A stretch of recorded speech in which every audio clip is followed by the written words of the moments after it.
Assalomu alaykum, hurmatli televizor ko'rguvchilar. Dunyo Uyg'ur qurultiyi Tor televiziyasining kunlik xabarlar programmasiga xush keldinglar.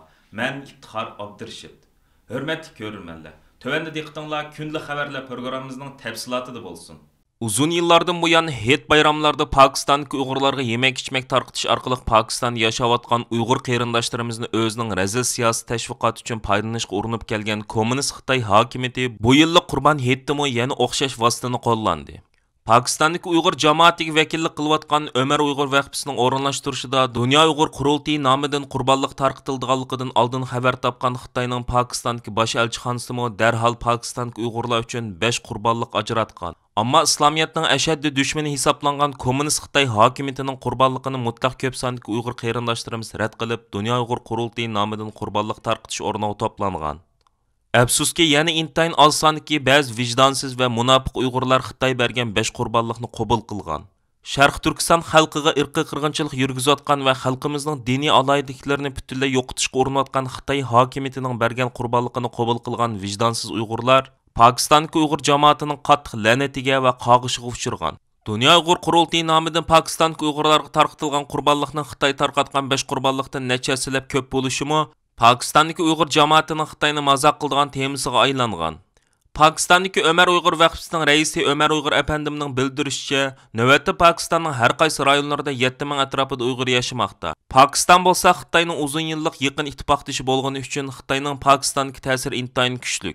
Shuning uchun Xitoy hokimiyati Pakistondagi Uyg'ur jamoatiga qaratgan turli besimlarni kundan kunga oshirib kelgan va turli tahdidlar bilan bir qism Uyg'urlarni o'zining siyosiy tashviqoti uchun xizmat qildirishga urinib kelgan. Xitoyning shuncha kuchli besimiga pisand qilmay uzun yillardan buyon Dunyo Uyg'ur qurultiyi va har qaysi ellardagi Uyg'ur tashkilotlari bilan yaqin hamkorlik munosabati o'rnatib kelgan Pakistondagi Ömer Uyg'ur vaqfisining qurg'uvchi raisi Ömer Uyg'ur apandim bu qatimqi qurboniyat Pakiston yuz bergan hodisalar haqida istansimizga ma'lumot berib mundoq dedi. Bismillahirrahmanirrahim. Alhamdulillah bu yil bu biz Pakiston ijtimoiy qurbonlik qildik. 1300 oilaga Uyg'urlar, Afg'on muhojirlar va yerlik Pokistonliklarga biz qurbonlik tartib etdik. Pakistonda Xitoy virus kelgandan keyin bishadagi Uyg'urlar qurbonlik qilinmadi. Bular darhol bular bizga iltimos qildi. Biz darhol raisimiz Turqan Isaga biz iltimos qilsak Pakistan'ın ahvali, Uyg'urlarning ahvoli degandan keyin raisimiz harakatga kelib Turk Foundation, Germaniyaniki Turk Foundation azdan keyin Uyg'ur qurultayi o'zi bizga yordam qildi. Biz qurultayning ismida biz 450 Uyg'urlarga takriban 100 dan ortiq biz Pakistonliklarga Uyg'ur qurultayi ismida qurbonlik qildik alhamdulillah.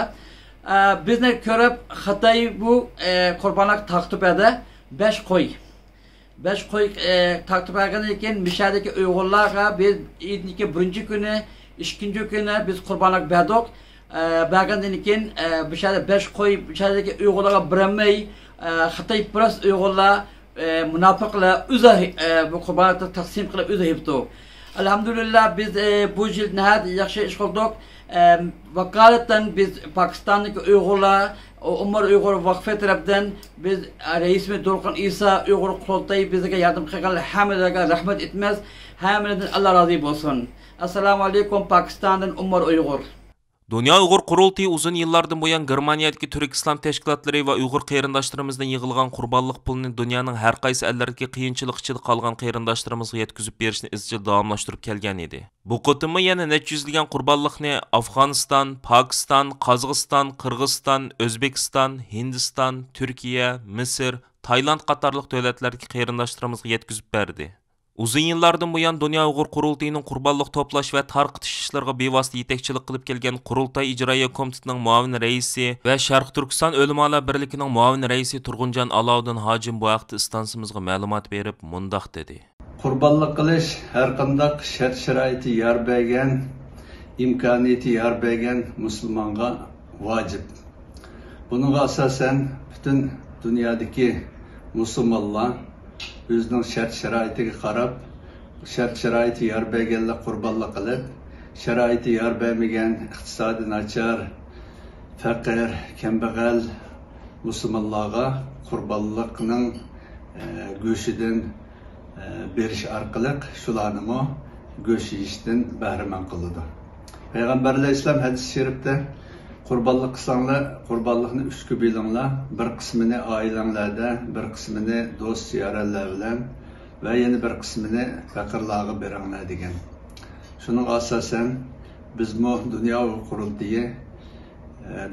qurultiyi qurilgan kundan boshlab ta hozirgacha har yili Qurban hayiti yaqinlashib kelish oldida bütün qarindoshlarımızga, mayli Türk qarindoshlarimiz bo'lsin, Uyg'urlar bo'lsin, hammaga safarbarlik e'lon qilish orqali qurbonlik to'plab, bu qurbonlikni dunyoning har yeridagi, bo'libmi O'rta Osiyo va Afg'oniston, Pokiston, Hindiston, Tayland va Misr degandek davlatlarda turayotgan qiyinchiligi eğer iqtisadi sharoiti yo'q shunday qarindoshlarımızga avatib berib keldik. Burun 2016'dan burun vatanimizga avatib beratdik. Vatanimizning her nahiye yezlarga aşağıdaki Xitoy jallatlarning qo'lida shahid bo'lgan va turmlarda yetayotgan qarindoshlarımızning oila tavabiyatlarini yo'qlaydik. 2016'dan başlap Xitoy hokimiyati chet el bilan bo'lgan aloqani uzayotgandan keyin biz yana to'xtab qolmay shu Xitoyga qo'shni davlatlarga qochib chiqib shu davlatda panohlanib turayotgan iqtisodi nachar qarindoshlarimizga yordam qilib kelyapmiz. Mana bu yilmi yuzlagan qurbonliklarni Türk qarindoshlarimizdan va Uyg'urlardan jig'ib buni shu Orta Asya devletleri Kazakistan, Kırgızistan, Özbekistan ve Afganistan, Pakistan, Hindistan, Mısır Katarlık devletlerine ve Tayland Katarlık devletlerdeki qarindoshlarımızga avatib berdi. Yaqında Avstraliya Strategik Siyosat Instituti nomida e'lon qilingan Do'stona kuchlar parvishi Xitoyning Uyg'ur muhojirlar to'piga qaratgan faoliyatlari nomli zo'r hajmlik doklad Xitoy hokimiyatining Uyg'urlarga qaratgan davlat xalqiga bostirish siyosatini yanada ro'shan holda yo'ritib berdi. Dokladda ko'rsatilishicha, Xitoy Birlik Sap ishxonasining qo'mondonligidagi muhojirlar ishxonasi dunyoning har qaysi joylarida Uyg'ur jamoatini parchalash va Xitoyning ta'sirini kengaytirishda ko'p xil usullarni qo'llanib kelgan. Buningda yana o'z navbatida moddiy, ma'naviy va siyosiy vositalar ishqa silinib kelgan. 2017-yili Xitoy muhojirlar ishxonasining mudiri Chu Yamping chet ellardagi kuchlar Xinjiangni muqimlik o'rnatishda zo'r rol o'ynaydi deb ko'rsatgan. Shuning bilan birga buning uchun mablag' silish hamda i'ona qilishda qattiq vosita, madaniyat, axborot va ma'rif sohasiga o'xshash yumshoq vositalarni tang qo'llanish taklifini bergan. Har qaysi joylardagi muhojirlar ishxonalarining faol hamkorligi natijasida Misr, Arab Birlashma Xalifaligi, Tayland, Saudiya Arabiston qatorliq joylardan ko'plagan Uyg'urlar Xitoyga qaytarilgan. Bu xildagi faoliyatlar uchun Xitoy hukumati g'oyat zo'r sonda mablag' selishdan yanmagan. Dokladda Xitoyning O'rta Osiyo Jumhuriyatlaridagi Birlik Sap xizmatlari buning misol tariqasida tilga ilindi.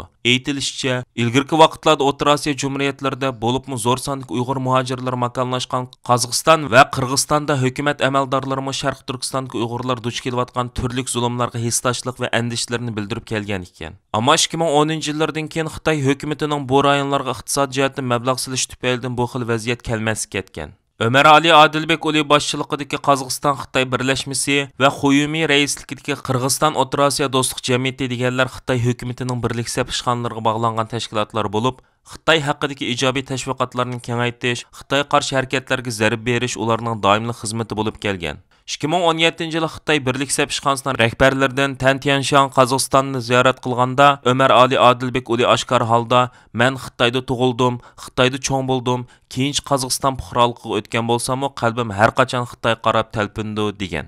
Ömer Ali ko'p qatim Xitoy hukumati tashkillagan axborot e'lon qilish yig'inlariga muhojirlar vakili sifatida ishtirok qilib, Xitoy hukumatini madhiyalab so'z qilgan. 2021-yilning o'zida u Xinjiang muhojirlar do'stlik jamiyati uyushtirgan mush xildagi yig'inlarga 3 qatim qatnashib, Kompartiyaning rahbarligida Xinjiangdagi qozoq xalqining qandaq baxtiyor turmushga ega bo'lganligini men o'z ko'zim bilan ko'rdim. Qozoqlarning nopusi hozir 2 millionga yaqinlashib, turmushi g'oyat zo'r darajada yaxshilandi.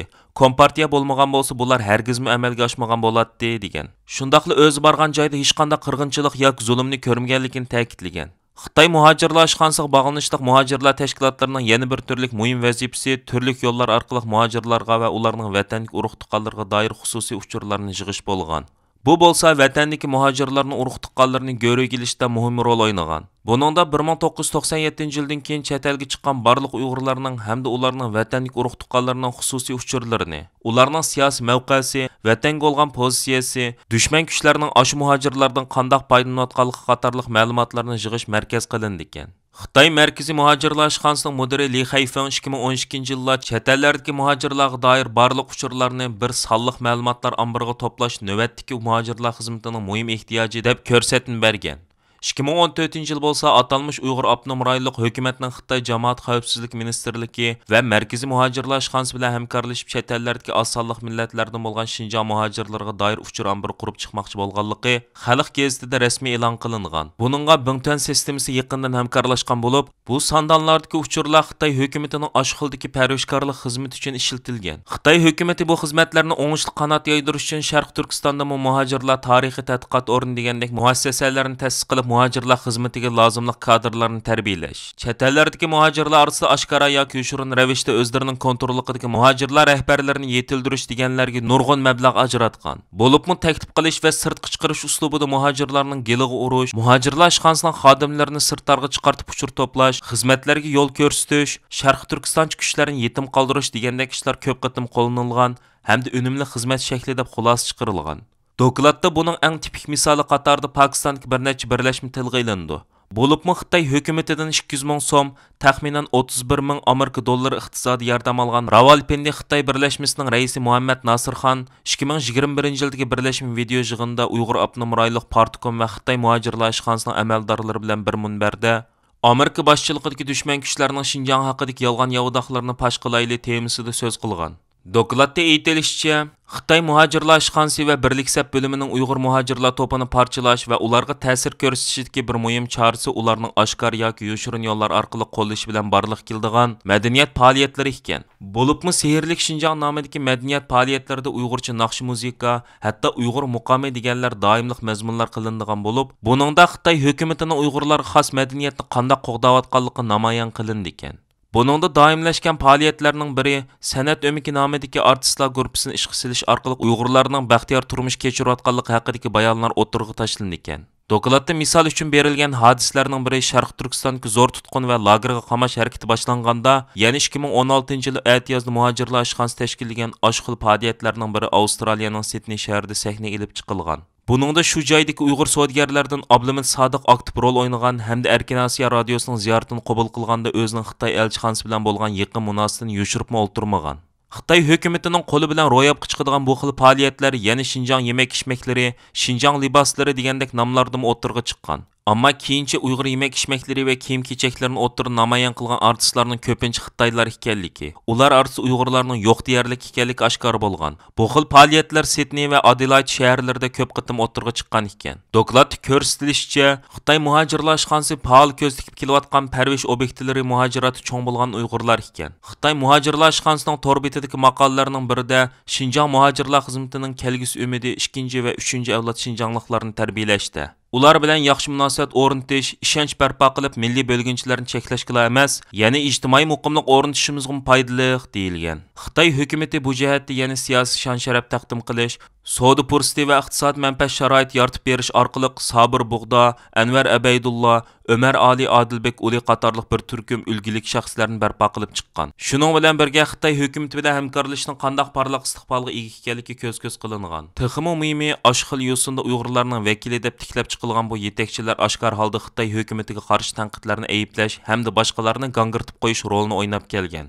Buning bilan ular demokratik ellarda Xitoyning zulmlarini pardozlab ko'rsatishga muvaffaq bo'lsa, ancha boy va demokratik bo'lmagan davlatlarda savdo va madaniyat aloqa to'g'ri o'rnatib bu davlat hokimiyatlarini Xitoyga texmi beqindi qilib qo'yishga hassa qo'shib kelgan. Ma'lum bo'lishicha, Beyjingdagi Markaz Xinjiang xizmati moslashtirish guruhi, Markaziy birliksab bo'limi va Markaz muhojirlar ishxonasidan tortib, Xinjiang muhojirlar xizmati rahbarlik guruhi, Xinjiang birliksab xizmati bo'limi, Xinjiang muhojirlar ishxonasi qatorliq o'rinlar bir taxta shaxmat kabi zich moslashgan holda bu xildagi Xinjiang muhojirlar xizmatini texmi keng ko'lam va saviyada davom qildirmoqda ekan.